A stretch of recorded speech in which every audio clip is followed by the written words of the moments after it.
welcome to My Brain is a Wonderland, a podcast for neurodivergent women and the people who love them. Welcome back, everybody. You're here with your host, Emily, and today we are going to be talking about my complicated relationship with cars and driving. I found from just being online with other neurodivergent people and talking that driving seems to be a struggle for a lot of people. In addition, just being a passenger in a car is a nightmare for a lot of people, sensory-wise. So I'm going to go over both of those things, driving and being a passenger. If you've listened to my podcast prior, and I definitely recommend you go back and listen to some of the earlier episodes that go over my diagnosis and some of my prominent symptoms and things that might be relevant to you and relevant to my story.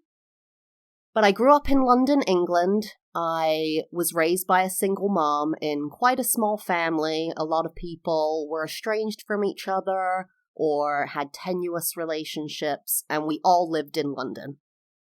If you know anything about London or a city like London, for example, New York, most people there, or I don't know if it's most people actually, but no one I knew had a car. So teachers in school had cars.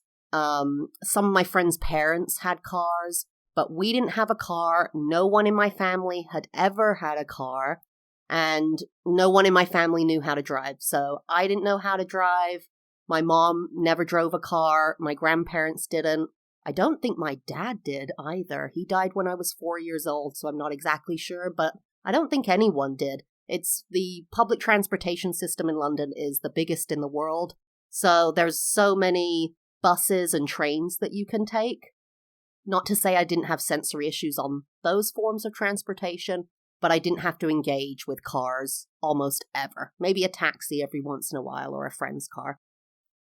But when I was growing up, I always thought that I was very motion sick, which I think I do struggle with that, but I don't think it comes from the motion affecting me physically, or that thing where they say if you look at a horizon, right? It'll stop you getting sick because it's your eyes not matching what your body's doing or something. So I used to think that it was all motion sickness related, and oftentimes I could take a motion sickness pill and it would settle me down.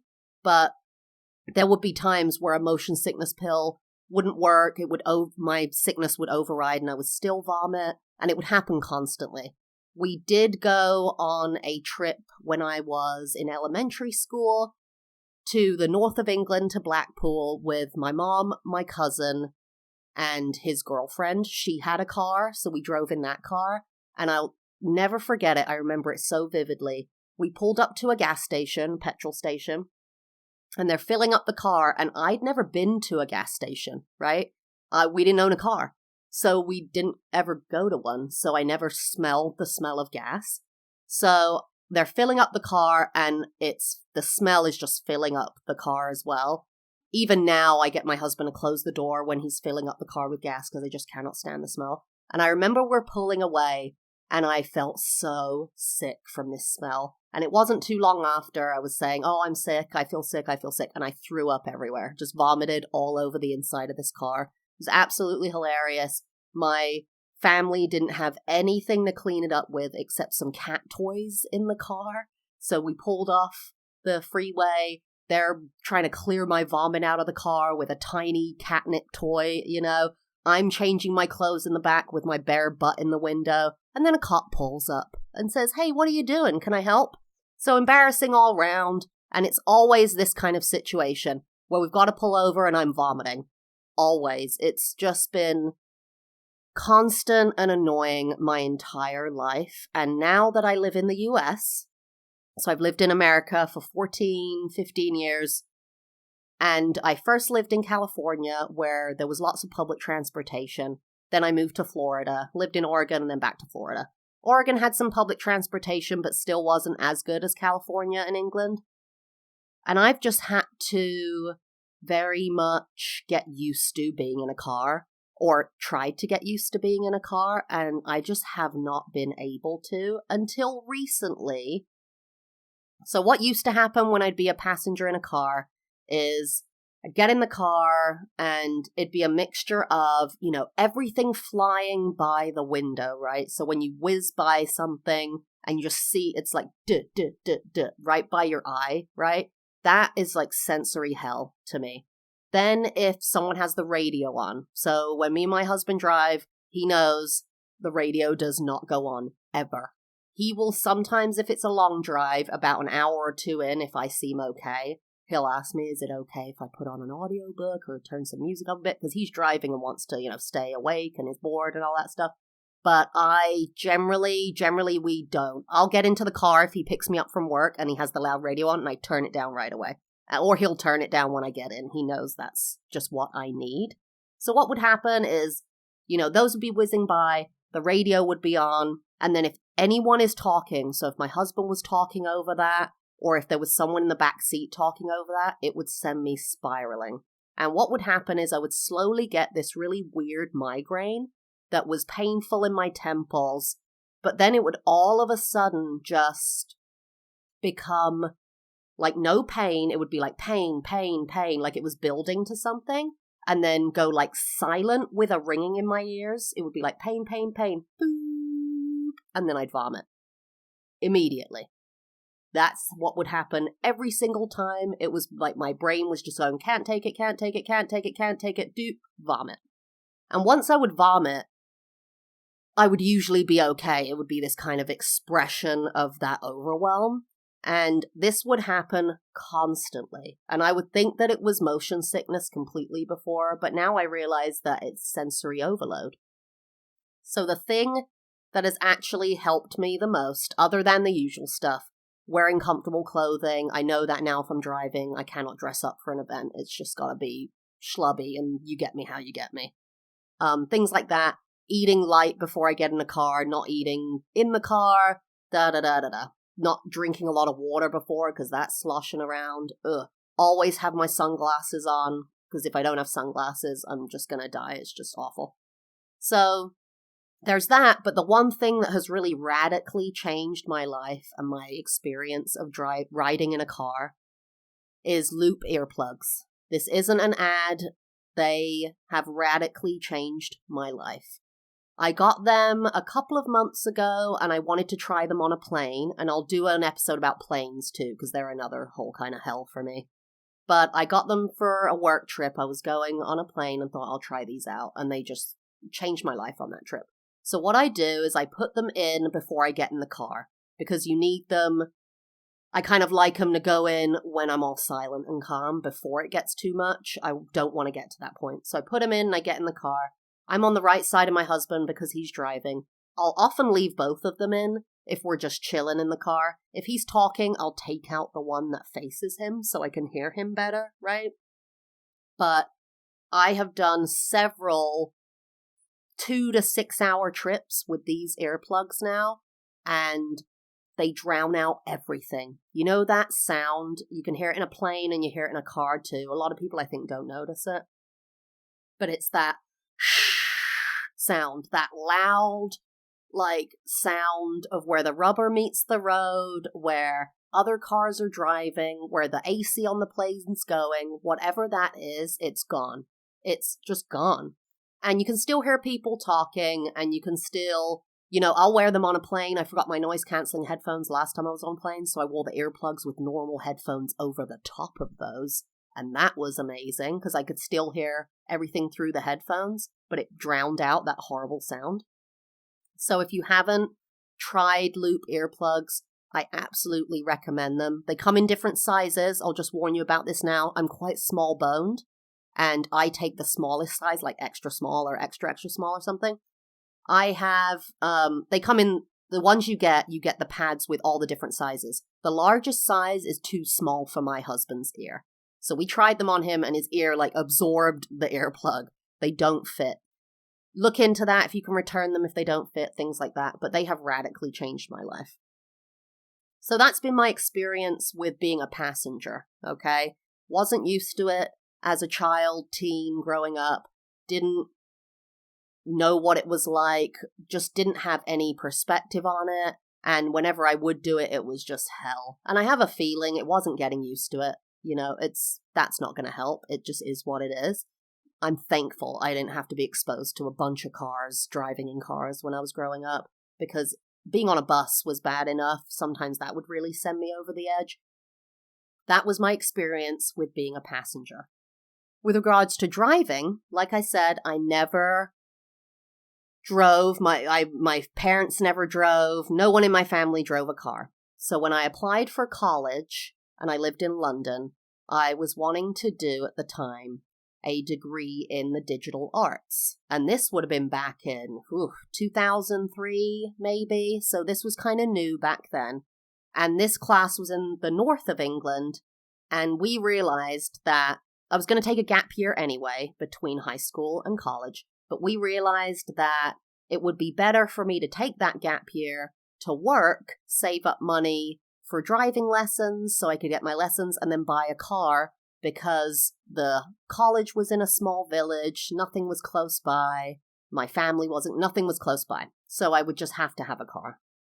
So I applied to this college. In England, it was 6 colleges you could apply to for the one cost through their government or whatever program. You just kind of apply for 6 colleges. And I got into all of them, I believe, including the one I really wanted to get into. So I was like, yay, I'm going there, blah, blah, blah, gap year, boom. And does anyone else feel like when they were maybe age 13 to 19, they felt absolutely invincible? When I was talking about, I'm going to learn to drive when I was 17, it seemed exciting. It seemed doable. It seemed like something I could manage. It seemed like something I wanted. I feel like everything when you're that age, right? You just feel like bulletproof. And that feeling has completely gone away.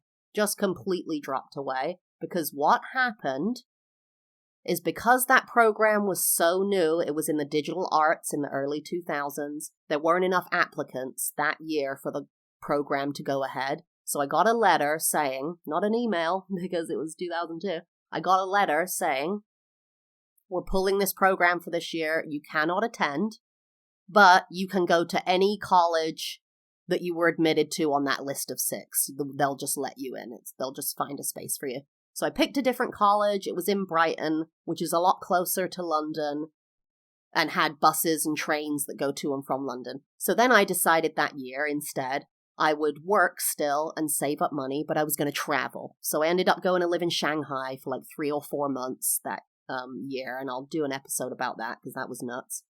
And so I ended up not learning to drive, right, at this prime opportunity. Which I'm glad I didn't buy a car, because I would have had to sell it because I moved to America. But it was the prime opportunity where I felt absolutely bulletproof. Like I could do anything, be anyone.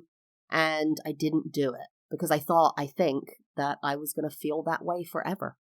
That I just thought, I'm a badass and I'm going to be able to feel this way and do whatever I want with nothing standing in my way for the rest of my life. Oh, Emily. So this is what ended up happening. Went to college, was an exchange student in the US. That's how I met my husband. Again, go back and listen to some other episodes.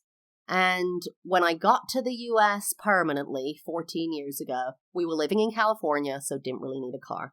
Moved back to Florida, or moved to Florida. My husband moved back. That's where he's born and raised.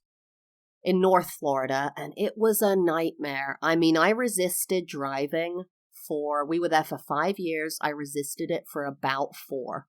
I walked 90 minutes to work sometimes in the Florida heat, 90 minutes there and back. I would, just always walk. I don't think I ever took a bus in North Florida because they really were crappy. They really didn't go anywhere useful.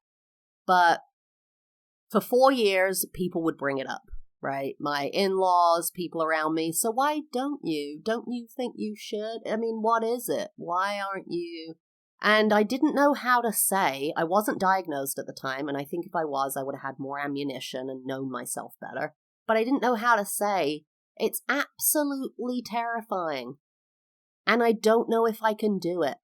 And I think when you're an adult and you say that to someone about, let's say, swimming, driving, things that people think are normal, right? Typical. When you say that you just don't think you can do it, that it feels traumatic, people just think, well, that's how it is for everybody. Everyone struggles when they drive. It's tough on everybody, right?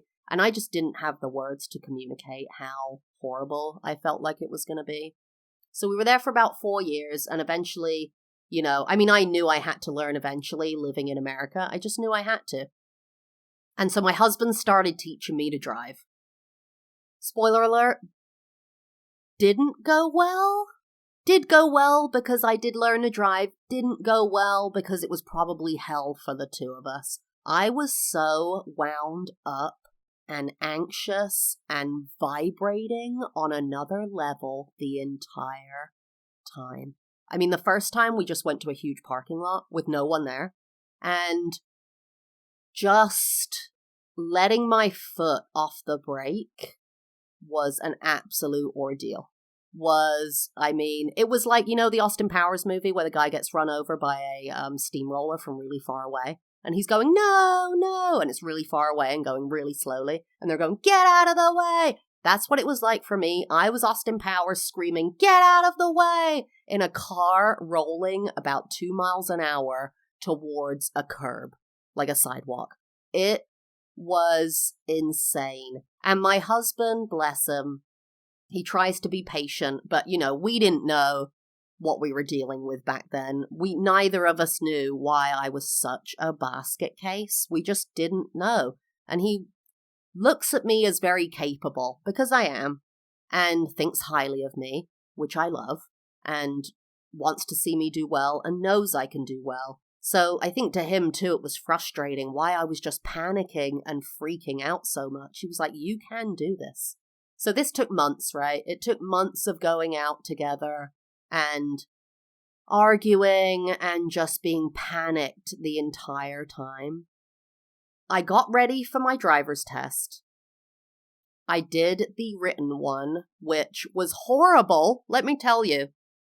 You do it on a computer. This is how I did it. It was on a computer at the DMV. You go in, and it's in a public room. Like, the room where everyone sits on the chairs waiting? You're just in there on a computer while everyone watches how you might fail the test or whatever. It was horrible.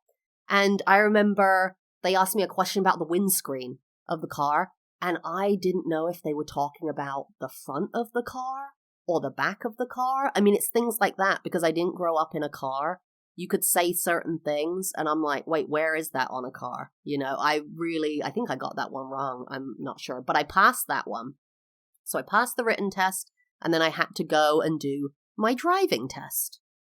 So I get there to the DMV. I probably drove because I was allowed to. I was with my husband, and so I drove there. And I remember pulling into the parking thing, and I think when I was a kid and thinking about American driving tests, I always thought you did it in a test car, like you didn't do the test in your own car, right? And so I'm going, oh, where shall I pull in? Where I'm like panicked because I'm pulling into the DMV. And my husband, and it says, there's certain spots to pull in if you're doing a driving test. And so I pick the easiest one and just pull into that one. And I go in there or I forget, I go in, she comes out, I don't know. We get in the car, driver's test begins. So I have to back out of the spot, and you have to back out because in America you drive on the right. You have to back out and back all the way into the right lane.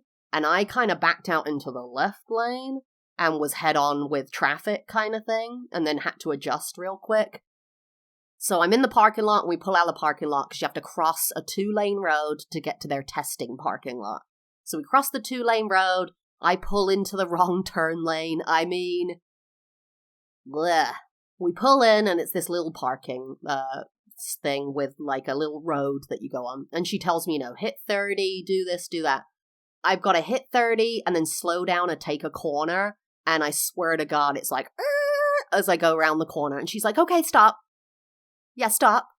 So stop the car, and then she wants me to do the backing up thing. You're supposed to be able to back up the car 15 or 30 feet, something like that, while you're looking over your shoulder. She has me do that, and the car is to say fishtailing would be dramatic, but it's not staying straight, right? Like, if we were on a real road, this is a problem. And then she goes, stop, you do not have good control of this vehicle. And I'm sitting there going, this is it, I've failed, right? Why are we even doing this? Continue onwards, I do my 3-point turn, nail it. I'm not sure what else there was after the other things I messed up and then did my 3-point turn. Pull back out, have to cross the street again. And then she says, drive into one of these spots. One of them is a drive straight ahead, one is a turn. So I just drive straight ahead and park the freaking car. And she goes, they never smile, I get, just sitting there and just goes, okay, I'll meet you inside and we'll get you drawn up. And I'm going, oh, so I passed? And she goes, yeah. She didn't seem happy about it that I passed, but I'm guessing I just scraped through on the criteria or something, because she literally told me on the test I did not have good control of the vehicle. That being said, I get my license and I'm good to drive. So something I negated to tell you was a week after I got my driver's license in Florida, we were going on a 2-month trip around the Americas, so around North America, Canada, and Central America, and then we were moving to Oregon. So I had done it at the last possible time. We were donating a lot of our stuff in that week after, so I drove the car a couple of times to a donation site, the same route, back and forth, and I felt really confident and really like I had it, kind of thing. The thing I've realized now, though, is the car matters if I'm not familiar with the car and if I'm not familiar with the route. Like, I could send my husband on any route, like with me, and just say, hey, turn left, go this way, and he's like chilling, right? I'm freaking out if I don't know where I'm going. I have to be very familiar with the route. So we do this 2-month trip, move to Oregon. We bring the car, we drive the car there. My husband drives the entire way because from Florida to Oregon, bless him, because I just learned to drive and I can't drive on a freeway. So we drive across the country, get to Oregon, and because we're there in a new place, I don't feel comfortable driving this car, right? It's like starting all over again. It's really hard to explain this to people because it's not typical. For neurotypicals, I think, don't go through this. You don't drive to another state or another town or another city, and for the most part, you're like, okay, here's my GPS, here's where I'm going, got it, good, boom, boom, boom, right? If you're a confident driver or you know how to drive, you're kind of comfortable just driving. And so I didn't drive at all in Oregon. I just couldn't bring myself to do it at first. And we'd gotten new jobs and just moved there, and it just seemed really stressful. Well, within 6 months of moving there, that car died. So we had to get a new car, which that's it. We went from a Toyota Camry to a Prius. So from, a normal gas guzzler car to a hybrid. But it was a totally different car. Different shape, different size. And I could never get around to actually driving it. I was just terrified. So I never drove it, right? Because then it was like going back. I'd have to have my husband in the car. We're learning to drive again. It was just, seemed like a nightmare. So I never drove. I didn't drive for 3.5 years. We moved back to Florida with this car. We drive the Prius back this time. And we moved back to South Florida this time, which is where we live now, and bought our house and everything. And I work about 40 to 50 blocks straight up the street from me. So I literally have to pull out onto my street, take a right turn onto a 4-lane road, and my office is off of that 4-lane road, a straight shot. And I still have not done that drive. It is terrifying. So I started out, we did a couple of loops around the block where I was, again, just a mess. And now I've started pulling the car into we don't have a garage, but into our backyard. We had a robbery from our car a few months ago. We don't have a garage, so we've started putting it in the backyard behind our gate, and I've been pulling it back there. But the idea of driving has gotten less since I have been doing it more. And I really do think if anyone is out there struggling with this, it's familiarity for me. It really is familiarity. So when I drive around with my husband in the Prius, I say, okay, so how do you turn it on? What does this do? Where's the flick for this? Where's the indicator for that? Blah, blah, blah. because once I'm familiar with a car, it's my buddy. Same on a route.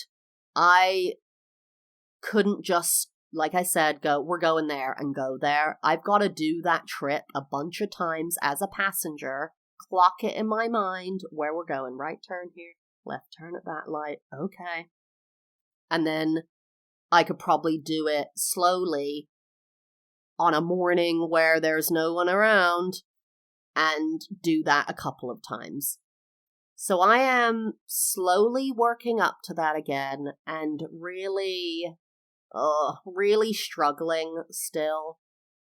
But I just want to say to people out there is hope. There is a way to move through this. And if you're in a place where you have to drive, you don't have to be able to drive everywhere, like I said. But it does make me anxious living in the US, right? This is why anyone outside the US, why you see in movies all the time that they drive to the hospital, because we don't have free healthcare. So if you call 911 and an ambulance comes to pick you up, right? That's thousands, could be tens of thousands of dollars for that trip. So a lot of people just drive their, spouse, whoever, to the hospital. We live within a few blocks of 2 hospitals.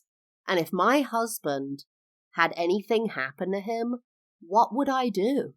What could I do? I thought about this during the hurricane. If you go back to episode 3, I think, is about Hurricane Ian hitting Florida.